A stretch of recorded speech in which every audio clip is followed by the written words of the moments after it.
नमस्कार सभी को। मैं परमजीत संधू आपका स्वागत करती हूँ अपने वीडियो में। जो कि आज का अपना टॉपिक है सृजनात्मकता, साइकोलॉजिकल टॉपिक है।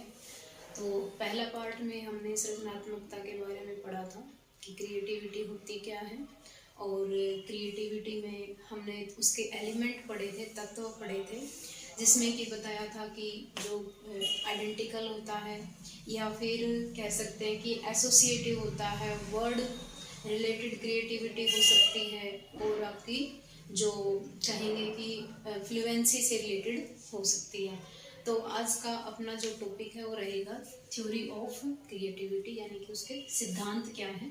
सबसे पहला है प्राचीन सिद्धांत, यानी कि हम कहेंगे कि सृजनात्मकता का सबसे प्राचीन सिद्धांत वो गॉड से संबंधित है, यानी कि भगवान ने जो भी सृजनात्मकता यानी कि क्रिएटिविटी दी है किसी भी व्यक्ति को, वो गॉड गिफ्ट है।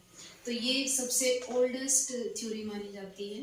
अगर क्वेश्चन पूछ ले कि ओल्डेस्ट थ्योरी कौन सी है, तो वो क्या है, प्राचीन सिद्धांत। सेकंड है जन्मजात। जन्मजात मतलब क्या होता है, जन्म से ही कोई बच्चा क्रिएटिव हो जाता है, तो इसको हम कहेंगे जन्मजात सिद्धांत, यानी कि कोई भी बाय बर्थ क्रिएटिव हो सकता है। और ये जो सिद्धांत है, इसमें व्यक्ति जन्म के समय से जो भी योग्यता प्राप्त करता है उसके अनुसार वो अपने नए विचारों को, नए आइडिया को प्रस्तुत करता है। उसके बाद है पर मस्तिष्क गोलार्ध, जिसको हेमिस्फीयर बोलते हैं ब्रेन का।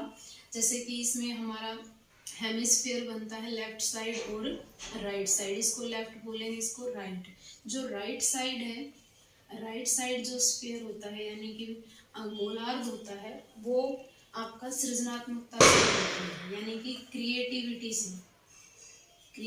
से रिलेटेड है। और लेफ्ट साइड जो होगा ये आपका लैंग्वेज से रिलेटेड होता है। किससे रिलेटेड होगा, लैंग्वेज से रिलेटेड होगा। और जो आपका राइट साइड जो थ्योरी, जिसको हम कहेंगे हेमिस्फीयर बनता है ब्रेन में, उसमें क्या होगा, मस्तिष्क का जो सृजनात्मकता से संबंधित जो भी एक्टिविटी जैसे कि कोई भी क्रिएटिव चीज़ करते हैं, नए आइडियाज़ को लिखते हैं, जिसको हम पोएम क्रिएट करना भी मानते हैं या फिर ड्राइंग करना मानते हैं। और किसी भी कहेंगे कि सिचुएशन को अपने नए विचारों के माध्यम से हैंडल करना आपका क्रिएटिव कहलाएगा। तो ये राइट साइड में होगा। उसके बाद है मनोविश्लेषणात्मक सिद्धांत। ये सिद्धांत फ्राइड ने दिया था, जिसमें बताया गया कि जो व्यक्ति की इच्छाएं हैं या फिर लैबिडो है, जिसको हम कामोक्ति बोलते हैं, वो उससे संबंधित है, यानी कि जिसमें कि बताया कि सामाजिक दृष्टि से बिल्कुल जो सृजनात्मकता को संतुष्ट करने वाला होगा, यानी कि वो क्रिएटिविटी जो करके, डांस करके, म्यूजिक से, सॉन्ग से वो अपने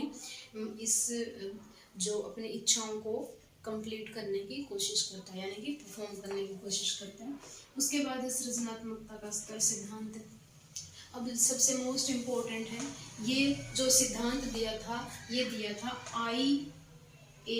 टेलर ने दिया था। ये अगर पूछ ले कि सृजनात्मकता का स्तर का जो सिद्धांत लेवल है वो किसने दिए थे, ये आपके I.A. टेलर ने दिए थे। और मेनली ये लेवल क्या है, हायरार्की है, पदाक्रम है, यानी कि स्टेप बाय स्टेप चलते हैं, जिसमें कि फर्स्ट आपका बताया गया, फर्स्ट को हम कहेंगे अभिव्यक्तात्मक, जिसको हम कहेंगे कि एक्सप्रेसिव, इसको हम बोलेंगे एक्सप्रेस करना, यानी कि स्पॉन्टेन्स, अचानक अपने आइडियाज़ को बिना मौलिकता और बिना किसी गुणवत्ता को जाने अचानक बोल देना, उसको एक्सप्रेस कर देना, that is called expressive level of सृजनात्मक क्रिएटिविटी।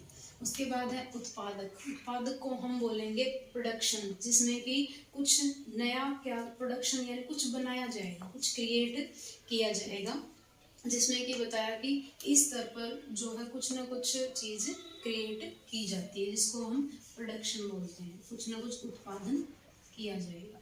उसके बाद है अन्वेषण मतलब क्या होगा, जैसे कि कोई भी नए पुरानी चीज़ों से पुराने जो चीज़ें हैं उससे नए विचारों का कहेंगे कि उत्पन्न करना, यानी कि ओल्ड से न्यू आइडिया को आप बनाएंगे।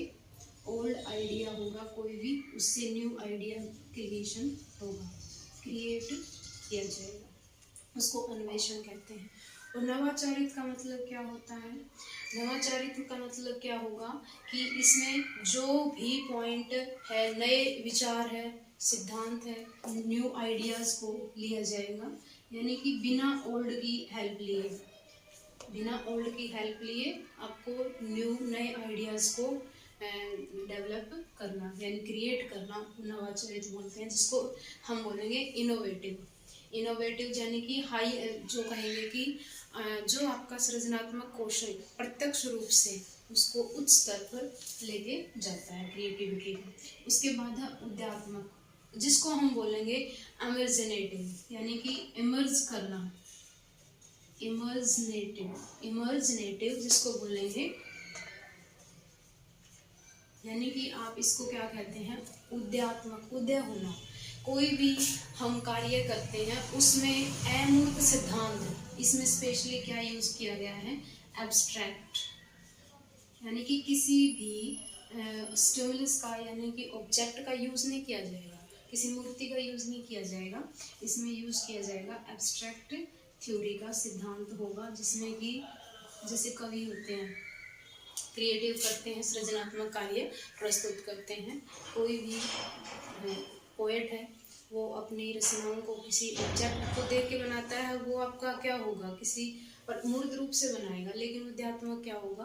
बिना किसी कल्पना के, बिना किसी आप कहेंगे कि ऑब्जेक्ट को देखे, उसकी कल्पनाओं में आप इसको बना रहे हो, उसको हम बोलेंगे उद्यात्मक। और ये आपका फर्स्ट, सेकेंड प्रोडक्शन, अन्वेषण थर्ड, जिसको हम कहेंगे नवाचारित फोर्थ, और ये फिफ्थ। यानी कि अगर कहें लोवेस्ट लेवल कौन सा होगा? लोवेस्ट लेवल होगा आपका एक्सप्रेसिव, और इमेजिनेटिव होगा आपका highest level of creativity, highest level of creativity. तो ये थ्योरी थी। तो आज का टॉपिक है अपना, आज इतना ही करेंगे। तो आवाज़ कैसी आ रही है, वॉइस चेक करें, जो भी अपने YouTube पे वीडियो देख रहे हैं, और कमेंट करें कि वॉइस क्लियर है या नहीं है।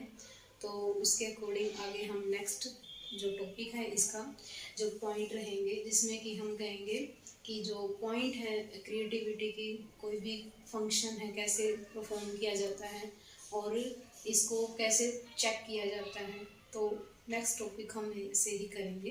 तो आज के लिए इतना ही। Thank you so much. Like करें, शेयर करें, सब्सक्राइब करें। Thank you so much.